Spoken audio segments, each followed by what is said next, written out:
અને રિસર્ચ સંસ્થાઓએ આ દવા વિકસાવી છે અને આ દવા ભારતમાં વિકસી છે એ આપણા માટે ખૂબ જ ગૌરવની વાત છે, કારણ કે અન્ય દેશો પણ આપણા દેશ પાસેથી શીખશે અને જો આ દવા અહીં વિકસે છે તો એને આપણે બહાર એની નિકાસ પણ કરી શકીશું અને તેનો વેપાર પણ કરી શકીશું અને મેડિકલ ક્ષેત્રે આ ખૂબ મોટી સિદ્ધિ ગણાશે. પ્રી ક્લિનિકલ ટ્રાયલ્સમાં ડ્રગના પરિણામો સકારાત્મક જોવા મળ્યા છે. પ્રી ક્લિનિકલ ટ્રાયલ્સ જે છે તે થઈ ગયા છે. હજી હ્યુમન ટ્રાયલ્સ જે છે ને તે બાકી છે. હ્યુમન ટ્રાયલ્સ પણ થશે અને લગભગ કેટલાક વર્ષોની અંદર આ દવાઓ જે છે તે માર્કેટમાં આવી જશે અને જે કેન્સરગ્રસ્ત દર્દીઓ છે તેમના માટે ખૂબ મોટા બ્લેસિંગ્સ હશે જો આ દવા વિકસી જાય છે અને માર્કેટમાં આવી જાય છે. તો સ્વદેશી સ્તરે થયેલા આ સંશોધનથી ભારતનું મેડિકલ સાયન્સ ક્ષેત્રે ગૌરવ વધ્યું છે. જે પ્રમાણે મેં કહ્યું કે અન્ય દેશો પણ આપણી પાસેથી આ દવા જે છે તે પરચેસ કરી શકશે અને મેડિકલ ક્ષેત્રે ભારતનું નામ ખૂબ ગૌરવાન્વિત થશે જો આ દવા અહીં વિકસી જાય છે. તો આ ઉપરાંત વૈશ્વિક ફાર્મા ક્ષેત્રે ભારતની બાયોટેકનોલોજી ક્ષમતાનો મજબૂત પુરાવો મળ્યો છે. એમાં કોઈ બેમત નથી કે ભારતમાં ખૂબ જ ટેલેન્ટ ભરેલું છે અને તેના કારણે જ અન્ય દેશોમાં પણ એ ટેલેન્ટની ખૂબ ડિમાન્ડ રહે છે. પરંતુ આ પ્રકારની જો દવા સ્માર્ટ દવા જો અહીંયા જ તૈયાર થઈ જાય છે તો ખૂબ જ મોટી સિદ્ધિ કહેવાશે ભારત દેશ માટે. હવે કેન્સર દર્દીઓને જે થનારા મોટા ફાયદા છે તેની આપણે વાત કરી લઈએ. કીમોથેરાપી દરમિયાન થતી અસહ્ય પીડામાંથી તેમને છુટકારો મળશે. હવે જ્યારે આપણે કીમોથેરાપી લઈએ છીએ ત્યારે શરીરમાં બળતરા થાય છે, વાળ ઉતરી જાય છે, આ સિવાય પણ ઘણી બધી તકલીફો જે છે તે એક દર્દી તરીકે સહન કરવી પડતી હોય છે કોઈ પણ વ્યક્તિને, તેમાંથી તેને છુટકારો મળશે. આ ઉપરાંત લાંબી આડઅસરમાંથી પણ સંપૂર્ણ મુક્તિ મળે છે. વાળ જતા રહે, વાળ ના પણ આવે તે પણ થઈ શકે. આ ઉપરાંત જે સેલ્સ છે શરીરના જે કોષો છે તેમાં પણ ખૂબ જ તકલીફ થતી હોય છે, એ નવા બનતા નથી, એ પ્રકારની તકલીફો પણ થતી હોય છે. એ બધી વસ્તુઓમાંથી પણ મુક્તિ મળશે. આ ઉપરાંત સારવાર દરમિયાન દર્દીનું રોજિંદુ જીવન ખોરવાશે નહીં. હવે લોહીની ઉલટીઓ થવી એ સિવાય પણ ઘણી બધી એવી આડઅસરો છે કે જ્યારે પણ આપણે કીમોથેરાપી લઈએ છીએ અથવા તો તેની દવા જ્યારે ચાલતી હોય છે ત્યારે કોઈ પણ દર્દી એને ફેસ કરતું હોય છે. પરંતુ આ સ્માર્ટ દવાથી એ વસ્તુ, એ તકલીફો જે છે તેમાંથી તો એટલીસ્ટ રાહત તેને મળી જશે. આ ઉપરાંત દર્દીઓની રિકવરી ઝડપી બનશે, કારણ કે જે ખરાબ કોષો હશે, જે કેન્સરગ્રસ્ત કોષો હશે તેને જ આ દવા અસર કરશે. જે સારા કોષો હશે તેને અસર નહીં કરે, એટલે રોગ પ્રતિકારક શક્તિ તેનાથી પણ વધુ સારી બનશે. એટલે ઝડપી રિકવરી જે છે તે દર્દીની શક્ય બનશે. હોસ્પિટલમાં લાંબો સમય દાખલ નહીં રહેવું પડે અને કદાચ બની શકે કે આ સ્માર્ટ દવાના ઉપયોગથી ઘરે રહીને તમે સારી સારવાર તમારા પરિવારજનો સાથે રહીને જ એ સારી સારવાર જો તમે મેળવી શકો, જે હાલના સમયે કીમોથેરાપી અને અન્ય વસ્તુઓના કારણે તમે નથી મેળવી શકતા, એ પરિવારની હૂંફ તમે નથી મેળવી શકતા, જે આ દવાના કારણે પોસિબલ થઈ શકે. આ ઉપરાંત લીવર, કિડનીને કીમોના ઝેરી કેમિકલ્સથી બચાવી શકાશે. હવે શરીરના કોઈ પણ ખૂણે જ્યારે તમે કીમોથેરાપી કરો છો તેની આડઅસર રહેતી જ હોય છે અને ઘણી બધી એવી જગ્યાઓ કે લીવર અને કિડની પાસે પણ જો કેન્સર થયું અથવા તો ત્યાં જ કેન્સર થયું હોય તો તેના કારણે પણ વધુ તકલીફ થતી હોય છે. લીવર અને કિડનીને મોટા પ્રમાણમાં નુકસાન થતું હોય છે, તો તેનાથી પણ તમે બચી શકશો. અને ઇમ્યુનોથેરાપી સામાન્ય માણસની પહોંચ બહાર અત્યંત મોંઘી છે. સારવારના ખર્ચ પર તેની સંભવિત અસર શું થવાની છે? તો જે ઇમ્યુનોથેરાપી છે જે ખૂબ મોંઘી આવતી હોય છે અને દરેક વ્યક્તિ તે નથી લઈ શકતું. તો ગરીબ અને સામાન્ય અથવા તો મધ્યમ વર્ગના જે પણ કોઈ દર્દી હશે તે પણ આ સ્માર્ટ દવાથી કેન્સરગ્રસ્ત જો હશે તો તે કેન્સર રહિત થઈ શકશે, તેનાથી બચી શકશે. આ ઉપરાંત ભારતમાં બનેલી દવા બજારમાં ઉપલબ્ધ થતા સારવારનો પણ ખર્ચ ઘટવાનો છે. એટલી બધી મોંઘી નહીં હોય જેટલી બધી મોંઘી સારવાર હાલના સમયે ભારતમાં જોવા મળી રહી છે કેન્સરગ્રસ્ત દર્દીઓ માટે. આ સ્માર્ટ દવાના ઉપયોગથી જે સામાન્ય વ્યક્તિ હશે તે પણ કેન્સર રહિત થઈ શકશે, તેમાંથી મુક્તિ મેળવી શકશે. આ ઉપરાંત મધ્યમ ગરીબ વર્ગના દર્દીઓ માટે સારવાર વધુ સુલભ બનશે. બની શકે કે આગામી સમયમાં સરકાર તેના માટે પણ કોઈ અન્ય સ્કીમ જાહેર કરે કે જેના કારણે એ વસ્તુ વધારે સસ્તી થઈ જાય અથવા તો સાવ એમ કહેવાય કે કોઈ પણ દર્દી તેને યુઝ કરી શકે તે પ્રકારની થઈ જાય સારવાર, તેવું પણ બની શકે. આ ઉપરાંત દેશમાં ઉત્પાદન થવાથી આયાતી મોંઘી દવા પરની નિર્ભરતા ઘટશે. હાલના સમય એવું છે કે ઘણી બધી દવાઓ જે છે તે આપણે આયાત કરવી પડે છે જો કેન્સરમાંથી આપણે મુક્તિ મેળવવી હોય અને ફરી આપણે કેન્સર ન કરવું હોય અથવા તો તેનો ઉથલો જે આવે છે તે ન કરવો હોય તો તેના માટે મોંઘી દવાઓ લેવી પડે છે જે આપણે આયાત કરીએ છીએ. પરંતુ જો આ સ્માર્ટ દવા આપણા ત્યાં જ અહીંયા બની જાય છે તો એ નિર્ભરતા જે છે તે ઘટી જશે. હવે પ્રારંભિક પરીક્ષણો બાદ હવે હ્યુમન ક્લિનિકલ ટ્રાયલ્સ જે છે તે હાથ ધરવામાં આવશે. હવે રોડમેપ કયા પ્રકારનો છે તેની જાણકારી આપી દઈએ. પ્રારંભિક પરીક્ષણો બાદ હવે હ્યુમન ક્લિનિકલ ટ્રાયલ્સ જે છે તે હાથ ધરવામાં આવશે. ત્યારબાદ જે પણ કોઈ પ્રક્રિયા હાથ ધરવામાં આવતી હોય છે તે પ્રક્રિયા હાથ ધરવામાં આવશે.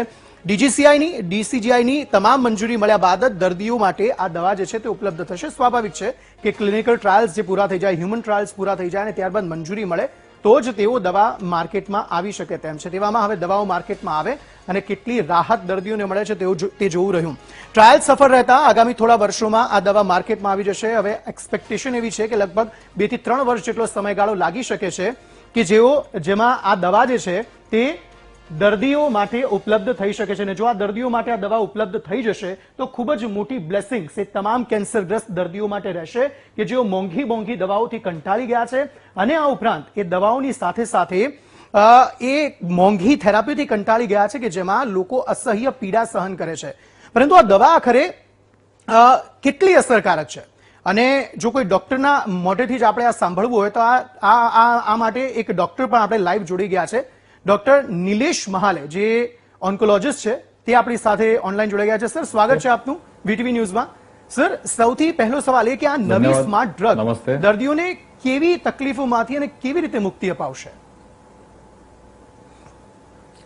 આ જો સ્માર્ટ દવા છે એ એકવાર દર્દીને અપાઈ જશે સંશોધન ઉપરાંત, તો પછી બ્લડ સર્ક્યુલેશન દ્વારા એ કેન્સરગ્રસ્ત ભાગમાં જશે અને એ પ્રો ડ્રગ છે, મને એક્ટિવ નહીં હોય. જ્યારે કેન્સર સેલ્સમાં પ્રવેશ કરે ત્યારે એક્ટિવ થઈ જાય. એનો ફાયદો શું થાય કે એક્ટિવ નથી એટલે શરીરને બીજા અંગોમાં નુકસાન નહીં કરે, આડઅસર નહીં આવે. ખાલી કેન્સર સેલ્સની અંદર રિએક્ટિવ ઓક્સિજન સ્પીસીસ ROS હોય, જેની અંદરનું વાતાવરણ, કેમિકલ વાતાવરણ કેન્સર પેશીનું અંદર અલગ હોય, એટલે ત્યાં જઈને એ સ્માર્ટ ડ્રગ એક્ટિવેટ થઈ જશે અને એક્ટિવેટ થઈને કેન્સર સેલને મારી નાખશે. એટલે એને સ્માર્ટ ડ્રગ કહેવાય. આ એનો ફાયદો છે. અને એમાં ઉમેદ એવી છે કે આપણે ભારત દેશમાં ટ્રિપલ નેગેટિવ બ્રેસ્ટ કેન્સર જે આવે એ બહુ એગ્રેસિવ ટાઈપનું બ્રેસ્ટ કેન્સર છે. એ ઉપરાંત લંગ કેન્સર છે, સર્વાઇકલ કેન્સર છે, ગર્ભાશયનું કેન્સર છે, મોઢાનું ગળાનું કેન્સર જે છે જે તંબાકુના લીધે થાય છે. આ બધા એક પર્ટિક્યુલર ટાઈપનું કેન્સર આવે છે જેની અંદર આપણી રેગ્યુલર કેમો બહુ કામ કરતી નથી. રેગ્યુલર કેમોમાં આડઅસર આવે અને જો નવા દવા આવેલા છે ઇમ્યુનોથેરાપીના બધા આ બહુ મોંઘો આવે છે. એક દવાનો ડોઝનો ખર્ચો 12 થી 15 લાખ કે 20 લાખ સુધી થાય અને આ પેટેન્ટેડ ડ્રગ હોય છે. તો આ નવા ડ્રગમાં જો સ્માર્ટ ડ્રગ ઇન્ડિયન લેબમાં ડેવલપ થાય છે IIT ગુવાહાટીમાં, એનાથી ઉમેદ એવી છે કે એ બહુ અસરકારક રહેશે. ખાલી કેન્સરગ્રસ્ત પેશીઓમાં જ કામ કરશે, એનું આડઅસર નહીં આવે. અને જે ભારતીય સ્ત્રીઓમાં અને પુરુષોમાં જે કેન્સર વધારે આવે છે, લંગ કેન્સર, બ્રેસ્ટ કેન્સર, એમાં એ બહુ પરિણામકારક રહેશે. તો સર, આ દવા જે છે તે તમામ પ્રકારના કેન્સર, જેમ કે તમે કહ્યું કે બ્રેસ્ટ છે, લંગ છે, બ્લડ છે કે પછી ઓરલ કેન્સર, કોઈ પણ કેન્સર હશે તેની સામે એક સરખી અસરકારક સાબિત થશે કે પછી ચોક્કસ પ્રકારના કેન્સર માટે તે ઉપયોગી રહેશે? અમુક પ્રકારના કેન્સરમાં એ ઉપયોગી રહેશે. એમાં હવે સંશોધન થવાનું બાકી છે. અત્યારે જે સ્ટેજ છે ડ્રગ ડેવલપમેન્ટમાં, આપણે પ્રી ક્લિનિકલ જો બેન્ચ સાઇડ લેબોરેટરી લેવલમાં છે, એ પછી આવશે બેડ સાઇડ. મતલબ એમાં પણ 4 ફેઝ આવે, ફેઝ 1, ફેઝ 2, ફેઝ 3 અને ફેઝ 4. તો લેબમાં પાસ થઈ જાય એ પછી ફેઝ 1 આવશે, જેમાં ડોઝ નક્કી કરવામાં આવશે કે કેટલા ડોઝ તમે આપી શકો, વિચ ડોઝ ઇઝ સેફ અને ઇફેક્ટિવ રહે. સેકન્ડ ફેઝમાં એની એફિકસી, દવા કેટલી અસરકારક છે. અને ત્રીજા ફેઝમાં એની કમ્પેરિઝન થશે, હવેના જે સ્ટેન્ડર્ડ ડ્રગ છે એની આગળ એની કમ્પેરિઝન થશે. અને પછી આપણે રેગ્યુલેટરી બોડી છે, જે DCGI છે, CDSCO છે, એ માન્યતા આપશે અને પછી બાજારમાં દવા આપણે ભારતીય દર્દીઓ માટે ઉપલબ્ધ થશે. આ આખા સંશોધનનો સમયગાળો લગભગ 3 થી 5 વર્ષ સુધી થઈ શકે. પણ હવે અત્યાધુનિક ટેકનોલોજી છે, AI છે, પબ્લિક પ્રાઇવેટ પાર્ટનરશિપ છે અને એક્સિલરેટેડ એપ્રુવલ, જે દવા અસરકારક થતી હોય તો ગવર્મેન્ટ એમાં એક્સિલરેટેડ એપ્રુવલ પણ આપી શકે, જે બહુ પરિણામકારક હોય. તો આપણે એ આશા છે કે જલ્દથી જલ્દ આપણે દર્દી પાસે પહોંચી શકે. તો સર, જે આ અલગ અલગ સ્ટેજોની આપ વાત કરી રહ્યા છો, સ્ટેજ 1, સ્ટેજ 2, સ્ટેજ 3 અને સ્ટેજ 4, તો આ તમામ પ્રકારના દર્દીઓ માટે આ દવાની સફળતાનો દર કેવો રહેશે?